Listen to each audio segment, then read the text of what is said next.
finally SEBI जागी है and I think this is one of the best decisions that SEBI has made when it comes to Indian market trading. क्या Indian market वापस आ चुका है? क्या manipulation, क्या random spikes अब खत्म हो जाएंगे? जो रेगुलेशन सेबी ने निकाला है उसके बेसिस पे मुझे लगता है कि डेफिनेटली चांसेस हैं, क्योंकि सबसे इंपॉर्टेंट चेंज जो सेबी ने निकाला है वो है एवरीडे एक्सपायरी को मार्केट में बंद कर दिया जाएगा. So one of the new rules is that SEBI says each exchange can offer weekly expiries on only one benchmark index. Currently, multiple indices have weekly expiries, which has led to a spike in speculative trading, particularly on expiry days when the premiums are low. Expiry days पे ज़्यादा spikes आ रहे हैं, ये सबको पता है और सब इसको भुगत चुके हैं. For instance, NSE offers weekly contracts for Nifty Finance, Nifty Index, Nifty Bank, Nifty Midcap, सब चीज़ के लिए. By restricting this to a single benchmark index, अब ये क्या है ना, यहाँ से बैंक निफ्टी, फिन निफ्टी सब हट जाएगा और सिर्फ निफ्टी की एक्सपायरी होगी. अब ये मेरे हिसाब से सही नहीं. निफ्टी बैंक निफ्टी दोनों होने चाहिए, but let's see. For retail investors, this could reduce opportunities for short-term speculative traders, potentially lowering intraday volatility, but also limiting their ability to profit from frequent expiries. Experts said that curtailment of weekly options to one index per exchange will give more volumes to less volatile monthly expiries. अब ये थोड़ा सा challenging है मेरे हिसाब से. देखिए, Nifty और Sensex pretty much similar move करते हैं. सो अगर दो अलग डेट पे दोनों एक्सपायर हो रहे हैं, फॉर एग्जांपल निफ्टी थर्सडे हो रहा है और सेंसेक्स फ्राइडे हो रहा है एक्सपायर, तो दोनों के मूव्स प्रिटी मच सिमिलर रहने वाले हैं. I think that can also lead to some volatility, because मान लो निफ्टी में एक एक्सपायरी मूव पेंडिंग है, तो वहां पे हो सकता है सेंसेक्स उसको रोक ले, या फिर नेक्स्ट डे सेंसेक्स का पेंडिंग है तो वो रोक ले, तो ये मूव्स काफी कम कर सकता है. I believe Nifty, bank Nifty should be allowed. Both of them should be allowed, and maybe Sensex, BankX. Let's see. ये दो जो मेजर सेक्टर्स हैं इनको अलाउ करना चाहिए, but let's see how NSC and BSc play around this, because SEBI ने तो बता दिया है कि क्या करना है. अभी जो आप डेली एक्सपायरीज नोटिस करते हो, मंडे को मिड कैप, ट्यूसडे को फिन निफ्टी, थर्सडे वेंसडे को बैंक निफ्टी, थर्सडे को निफ्टी, ये भाई ये मजाक बना के रख दिया है. एक पॉइंट पे जब स्टार्टिंग में इतने एक्सपायरीज नहीं हुआ करते थे तो मार्केट्स वर मच कामर, मार्केट्स काफी रिलैक्स्ड हुआ करते थे, लेकिन अभी इतना ज्यादा वॉलेटिलिटी क्रिएट हो रहा है मार्केट में. ऑफ कोर्स एक साइड है जेन स्ट्रीट, जिसको जेन स्ट्रीट नहीं पता है, जेन स्ट्रीट एक ऐसा खेला है जिसके चक्कर में आप मार्केट में इस तरह के मूव्स नोटिस करते हो. आपका ऑप्शन प्रीमियम 20 का 2000 चले जाता है. This is because of some algorithms. उन एल्गोरिदम्स को फाइट करने के लिए ये बना है, बिकॉज अब एक्सपायरी सिर्फ एक दिन होगा. नाउ एक साइड ये स्पेकुलेटिव ट्रेडिंग को बहुत कम कर सकता है, लेकिन दूसरे साइड ये आपके रिस्क को काफी मैनेज कर सकता है. तो जो पूरा का पूरा फ्रेमवर्क बनाया सेबी ने, जो नया रूल्स आए हैं, I believe it's to manage risk. जैसे एक मार्केट वेटरन है अजय बग्गा नाम के, वो कहते हैं derivatives should be used for hedging exposures and not for pure gambling by speculators with little knowledge. Absolutely. Hopefully इसके चक्कर में YouTube की लाइव स्ट्रीमिंग कम्युनिटी थोड़ी जागे, और जो रैंडम लोग उठ के आ जा रहे हैं मार्केट में without any knowledge about the market, वो लोग थोड़े बचें. So I think this is a welcome move मेरे हिसाब से. मैंने पहले बता दिया because it's a very important move जिससे काफी कुछ चेंज हो सकता है मार्केट में. नाउ एक और है, ये जो पूरा इफेक्टिव होगा मूव, ये थ्रू नवंबर 2024 से लेके अप्रैल 2025 तक होगा. रिमेंबर ऐसा ही एक मूव आया था 3-4 साल पहले जब कॉन्ट्रैक्ट साइजेस चेंज हुए थे and lot of such things happen. तो ये भी फेज मैनर में निकाला जाएगा. So what else is there? चलिए मैं आपको सारे न्यूज चैनल्स दिखा देता हूँ. ये सारे लिंक्स मैं आपके लिए पोस्ट कर दूंगा, आप देख लीजिएगा. एक इकोनॉमिक टाइम्स पे आया है, बिजनेस टुडे पे आया है, मनी कंट्रोल पे है, बिजनेस टुडे का एक और न्यूज है. Lot of platforms have covered this. तो एक और क्या रूल आया है, 6 मेजर्स इतना upfront collection of option premium. अब ये चीज मुझे भी क्लैरिटी नहीं मिल पाई है, लेकिन जहां तक मैं समझ रहा हूं कुछ प्लेटफॉर्म्स हैं जो कि प्रीमियम कलेक्ट नहीं करते हैं. फॉर एग्जांपल अगर आप कोई ऑप्शन बाई कर रहे हो, मान लो ये रुको मैं स्ट्रैटेजी बिल्डर पे जाता हूं. ये भी एक चीज है, रुको let me show you one more thing here. अब मान लो कि मैं एक स्ट्रैटेजी बिल्ड कर रहा हूं, मैं सिर्फ बाई कर रहा हूं नॉर्मल सा ऑप्शन, जैसे एक वन लॉट ऑफ 52,900 का बैंक निफ्टी का कॉल. बैंक निफ्टी करंटली 52,900 चल रहा है और मैं करंटली एट द मनी उठा रहा हूँ. ओके, एट द मनी यानी सेम एक्सपायरी का 9th अक्टूबर, ये इस कमिंग वीक की एक्सपायरी. रुको इसी वीक का उठाते हैं, रुको 9th अक्टूबर ही बचा. तो अगर ये मैं उठा रहा हूँ, I'll have to pay around 440 rupees premium into one lot में कितना आता है into 15, so this is 440 into 15, इतना भरना पड़ रहा है और वो है 6600। तो जो ऑप्शन बाई करता है वो तो जितने का ये बन रहा है 400 into वन लॉट साइज वो मैं भर दूंगा, लेकिन जो सेल करता है उसको कितना भरना पड़ता है? 334 इंटू 15 कितना हुआ? ये तो 6000 से भी कम होना चाहिए, but it is not so. और इसके लिए आपको 1,02,000 भरना पड़ता है। अब देखिए, धन प्लेटफॉर्म पे आप कर रहे हो, सो यू आर पेइंग यहाँ पे 1,02,000, और जो अगर ऑप्शन बाई आप कर रहे हो, सो आपको जितना भी प्रीमियम बन रहा है उतना पे करना पड़ता है, 6,600। लेकिन I think there were some platforms जो कि ये पूरा कलेक्ट नहीं कर रहे थे। इस पे मुझे अभी तक पूरी क्लैरिटी नहीं है, बिकॉज मैंने काफी कुछ देखा, सेबी के वेबसाइट पे भी देखा, कुछ क्लैरिटी नहीं है। जितना प्रीमियम बन रहा है पूरा ही भर रहे हो ऐसे भी, तो जहां पे आप नहीं भर रहे हो वहां पे हो सकता है आपको भरना पड़े, क्योंकि ये जो रूल बनाया है ये सिर्फ ऑप्शन बाइंग के लिए बनाया है। उन्होंने क्लियरली मेंशन किया है, जैसा आपको दिखाता हूँ, रुकिए। देखिए, option upfront collection of premium में लिखा है, The regulator in October 2023 had mandated that brokers collect margin upfront. Now, taking into consideration how wildly the prices of options can move during the day, the regulator asked the brokers to collect net option premium price too upfront. अब ये हो रहा है, अब मेरे को नहीं पता कि ये क्या सीन है इसका, बट ये जितना भर रहे हो उतना ही भरोगे। सो इससे प्रीमियम्स में चेंजेस नहीं हुए, प्रीमियम के प्राइसेस में और बाकी में चेंजेस आएंगे एक और रूल से, जो कि मिनिमम कॉन्ट्रैक्ट साइज को 15 लाख कर रहे हैं फ्रॉम 5 to 10 lakhs। अब एक चीज आपको मैं दिखाता हूं। सो ये तो चलिए, अगर मैं यहाँ पे निफ्टी फ्यूचर उठाऊं, फॉर एग्जांपल निफ्टी फ्यूचर, रुको मैं बास्केट ऑर्डर बनाता हूँ यहाँ। So for example if I am taking order, create basket Nifty. अब अगर मैं यहाँ पे निफ्टी का एक लॉट फ्यूचर उठा रहा हूं, so one lot will cost me 73,607 at 8.82x leverage. Okay, एक लॉट में मेरे को इतना पैसा भरना पड़ेगा। ओके, सो निफ्टी कितना चल रहा है? 25,976.4 इंटू 25, ये हो गया इसका वैल्यू। सो अगर इस वैल्यू को मल्टीप्लाई करेंगे, so this comes to around 6.5 lakh. तो सेबी कह रही है कि जो करंट वैल्यू हम मान रहे हैं 5 लाख से लेके 10 लाख के बीच में वैल्यू होनी चाहिए, इसी चीज को हम बढ़ा के 15 लाख कर देंगे। सो ये 15 लाख में 6.5 लाख कितना हो? लगभग 2x। तो अभी मार्जिन जो 73 लग रहा है, उस न्यू रूल के बाद मुझे लगभग 1.5 लाख के आसपास लगेगा। I am assuming, because SEBI ने इसके लिए कोई क्लियर डिफाइन नहीं किया है। तो अभी हम फ्यूचर्स ट्रेड कर रहे हैं, फ्यूचर्स अपने आप में एक लेवरेज प्रोडक्ट है। तो आइडियली अगर मैं ट्रेड कर रहा हूं निफ्टी को 25,970 पे इंटू 25, मुझे लगभग 6.5 लाख देना पड़ेगा, करेक्ट। लेकिन सिंस मैं फ्यूचर्स ट्रेड कर रहा हूं, मुझे एक 8.8 का मार्जिन मिल रहा है, 8.8 का लेवरेज मिल रहा है इनफैक्ट।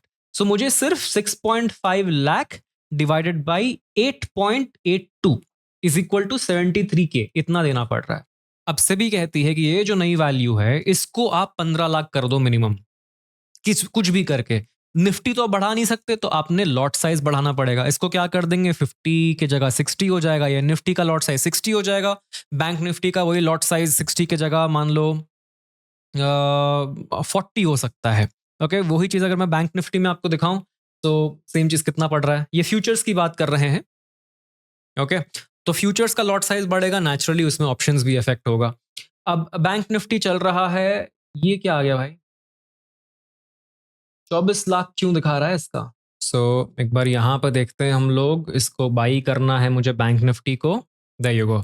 सो इसमें मुझे चार्जेस लगेंगे लगभग 1,06,524। अब ये कितना बन के आता है? So bank Nifty is 53,390 into 15 करिए, बैंक निफ्टी की वैल्यू लगभग 8 लाख हो जाती है। तो ये भी ऑलमोस्ट 2x हो जाएगा। सो बैंक निफ्टी में आपको 2 लाख लगेगा। सो निफ्टी में आपको 1.5 लाख लगेगा मार्जिन, और बैंक निफ्टी में लगभग 2 लाख। सो मोस्ट लाइकली क्या होगा, ये 15 के जगह इसका लॉट साइज हो जाएगा आपका 30। That's what's going to change. तो ये फ्यूचर्स में से चेंज होगा, तो ऑप्शंस में भी ये चेंज आ जाएगा। सो अभी मे बी अगर आप 5,000 से ट्रेड कर रहे हो एक lot at the money expiry day पे, तो नॉर्मली तो अदरवाइज आपको वो चीज जो है 5 के जगह 10K तक हो सकता है, 5,000 के जगह 10K होगा। That's the only difference. आप फिर भी ऑप्शंस ट्रेड कर पाओगे। ऑप्शंस में आपका 15 लाख 20 लाख में कोई अंतर नहीं होगा। Just that minimum contract value बढ़ने से आपका जो लॉट साइज है वो बढ़ जाएगा। I think this is also a good move. Lot size कम होने के कारण स्पेक्यूलेशन बढ़ गया है। स्पेक्यूलेशन का मतलब है लोग अंदाजे से ट्रेडिंग काफी करने लग गए हैं, बिकॉज काफी न्यूबीज काफी बिगिनर्स आ गए हैं। कोई भी स्ट्रीम देखते हैं, 15-15 का लॉट साइज है बैंक निफ्टी का, कोई भी ओटीएम उठा लेते हैं। जैसे बैंक निफ्टी अभी चल रहा है 53,000 के आसपास, देखिए बैंक निफ्टी इज अराउंड 53,000। तो वो बंदा क्या करेगा, मान लो 54,000 का कॉल ले लेगा, क्योंकि भाई सस्ता चल रहा है। And this is where problems happen. और इसी को अवॉइड करने के लिए जो सेबी ने निकाला है, I think it's a pretty smart move. चलिए और भी चीजें डिस्कस कर लेते हैं। ये जो अपफ्रंट कलेक्शन था बात कर लिया हमने।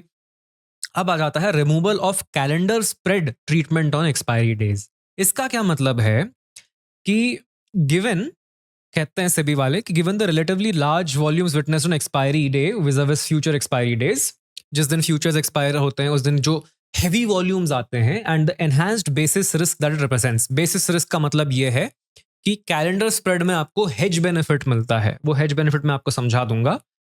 It has been decided that the benefit of offsetting positions across different expiries shall not be available on the day of expiry for contracts expiring on that day.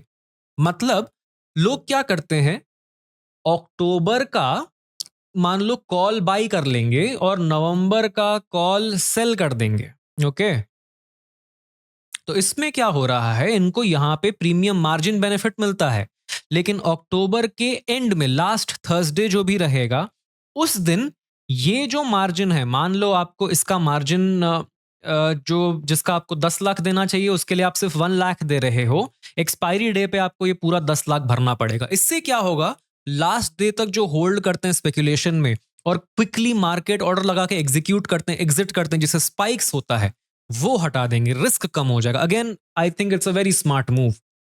It would also align calendar spread treatment with a cross margin framework on correlated indices having different expiries, whereas such cross margin benefit is fully revoked at the start of the first expiring correlated indices. चलिए इसको थोड़ा सा मैं आपको समझाता हूं। For example अभी bank Nifty चल रहा है, मैं वीकली चार्ट देख रहा हूं, bank Nifty is around so and so. अब मैं एक स्ट्रैटेजी बनाता हूं जहां पे मैं 56,000 की पुट को सेल करूंगा और 52,000 की पुट को बाई करूंगा। इस महीने की पुट को बाई और नेक्स्ट मंथ एक्सपायरी के पुट को सेल। क्यों कर रहा हूं, 56,000 की सेल कर रहा हूं, तो मैं ये मान रहा हूं कि बैंक निफ्टी नेक्स्ट मंथ तक 56,000 क्रॉस कर जाएगा। नेक्स्ट मंथ नवंबर के बाद 56,000 क्रॉस कर जाएगा, ये मेरा मानना है। तो मैं क्या कर रहा हूं, इस पुट को सेल कर रहा हूं। और मेरा ये भी मानना है कि हो सकता है इस मंथ में थोड़ा सा डिप आ जाए या फिर नहीं भी आ, डजंट मैटर, तो मैं इसको बाई कर लेता हूं। थोड़ा बहुत नीचे भी रहेगा तो मेरा इस मंथ में प्रॉफिट हो जाएगा और नेक्स्ट मंथ में वो दूसरा वाला भी प्रॉफिट हो जाएगा। या फिर मुझे बस हेज बेनिफिट चाहिए, 52,000 का मैं अक्टूबर का बाई कर लेता हूं, या फिर कुछ भी। This is just my hedging tool. अब इसका बेनिफिट और रीजन मैं आपको समझाता हूं। Look at this. अगर मैं 2 लेग्स बाई कर रहा हूं, थोड़ा सा जूम इन करके आपको दिखाता हूं ताकि आपको क्लियरली दिखे। I am buying it in 2 legs. अगर मैं ये बाई पोजीशन हटा दूं तो मुझे लगभग 27 लाख सिर्फ ऑप्शन सेल करने को लगेगा। लेकिन अगर मैं साथ में बाई कर रहा हूं तो इमीडिएटली मुझे 12.3 लाख का बेनिफिट हो गया। अब सेबी कह रही है कि ये जो बेनिफिट है आपको 30 अक्टूबर को नहीं मिलेगा। उससे क्या होगा, जो लोग स्पेकुलेटिव ट्रेडिंग करते हैं उनको बहुत केयरफुली इसको पहले ही एग्जिट करना पड़ेगा। ये तो बैंक निफ्टी है, अब देखना पड़ेगा कि बैंक निफ्टी एक्सपायरी हटेगी या नहीं हटेगी, वो अलग बात है। बट अगर रही तो अक्टूबर में 30 अक्टूबर को ये हेज बेनिफिट नहीं मिलने वाला है। इनफैक्ट कैलेंडर स्प्रेड है, मंथली है, तो मंथली एक्सपायरी में आई डोंट थिंक चेंजेस होंगे। वीकली एक्सपायरीज अलाउ नहीं करेंगे। मंथली आपको सब एक्सपायर करेगा लेकिन वीकली एक्सपायर नहीं करेगा। Very interesting. तो ये जो बेनिफिट आपको नहीं मिलेगा, इससे जो एक्सपायरी के स्पाइक्स आते हैं वो भी हो सकता है कम हो जाए, क्योंकि जो इसको मान लो बाई करके गया है और उसको एग्जिट करना है अज्यूमिंग, तो वो क्या करेगा, कोई भी लेवल पे मान लो क्विकली सेल करना स्टार्ट करेगा, मार्केट ऑर्डर एग्रेसिव ऑर्डर्स डालना चालू करेगा। और इससे क्या होता है, काफी ज्यादा वॉलेटिलिटी क्रिएट होती है। तो वॉलेटिलिटी कम करने का एक तरीका है। इंप्लीकेशंस बहुत सारे हो सकते हैं दोस्तों। This is just one of the things that I am स्टेटिंग, जो कि एक ओपिनियन है मेरा। रेसिंग कॉन्ट्रैक्ट साइज हो गया, ये भी हो गया। देखिए, by removing this benefit on expiry day it will be ensured that traders are adequately covered by margins. This change may reduce aggressive trading strategies is exploit minimal margins particularly on the most volatile expiry day. अब intraday monitoring of position limits, this is very standard. आपका काफ़ी बार कुछ brokers हैं जो अभी तक norms को proper follow नहीं करते हैं। इंट्राडे में किसी का मार्जिन ज़्यादा भी हो गया तो वो रहने देते हैं। अभी क्या होगा, अगर आपका गलती से मान लो आपने ऑप्शन सेल कर दिया और वो मार्जिन ज़्यादा हो गया तो आपका पोजीशन एग्जिट हो जाएगा। जो भी हो जाएगा वो एग्जैक्टली यहाँ पे मेंशन नहीं है। So minimum 4 position snapshot during the day. The number of snapshots may be decided by the respective stock exchange. It's whatever. ये उतना इंपॉर्टेंट चीज नहीं है। एज ऑप्शन बायर्स उतनी चिंता की बात नहीं है। तो ये जो नवंबर 20 से होने वाला, this is one of the biggest move. तो जो एक्सपायरी आपको मजे लेने हैं अगले कुछ ही दिनों तक आप ले सकते हो। अराउंड 40 डेज आपके पास बचे हैं। अब एक और है removing increase in the tail risk coverage. अब इसका क्या मतलब है? Given the heightened speculative activity around options position and attendant risks, SEBI has decided to increase the tail risk coverage by levying an additional ELM, extreme loss margin of 2% for short options contract. जो options sell करके जाते हैं उनको additional 2% का extreme loss margin भरना पड़ेगा। This would be applicable for all open short positions at the start of the day as well as on short positions contracted initiated during the day that are due for expiry on that day. भाई साहब, ये लोग जो लिखते हैं ना, मजा आ जाता है। इतना बेहतरीन कंफ्यूजिंग चीज होता है कि आप लोग पढ़ के बोर हो जाओ। मैं पढ़ता हूं, मैं बोर होता हूं, फिर समझा दूंगा आपको, टेंशन मत लो। For instance, if weekly expiry on index contract is on 7th of the month and other weekly monthly expiries on the index are on 14th, 21st, and 28th, then for all the options contract expiring on 7th, there would be an additional ELM of 2% on 7th. Okay, अब इसका क्या मतलब है भाई? Let's see how these things play out. अब ये जो rules हैं धीरे धीरे फेज वाइज मैनर में प्ले आउट होंगे। सबसे पहले तो अब 20 तारीख से आपको सिर्फ सिंगल एक्सपायरी मिलने वाली है। Let's see what NSC and BSC have to say about this. Now guys, आपको अगर ये वीडियो पसंद आई हो तो do not forget to smash that like button.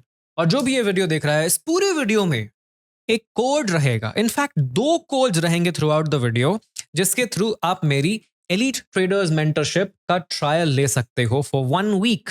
इस ट्रायल को क्लेम करने के लिए इस पूरे वीडियो के कोड को आपको फाइंड करना है। 2 कोड्स अवेलेबल हैं, जो भी पहले ढूंढ लेगा उसको मेरा elite traders mentorship programme free में मिल जाएगा, जहां पे आपको एक्सपर्ट्स कोच करते हैं on how to trade into the markets. आप ही की स्ट्रैटेजी को एनहांस करेंगे, आप ही की स्ट्रैटेजी को ग्रो करेंगे। लाइव कोच आपको गाइड करेगा कि मार्केट में ट्रेड कैसे करना है। एंड नॉट जस्ट दैट, हम मेक श्योर करते हैं कि आप अपने आप में एक प्रॉपर ट्रेडर बन जाओ। आपके सेटअप को कैसे इंप्रूव करना है, कैसे ग्रो करना है, ये सब कुछ आपको मिलेगा। To check out elite traders mentorship, check out the link below. Thank you so much for watching guys. हम मिलते हैं नेक्स्ट वीडियो में।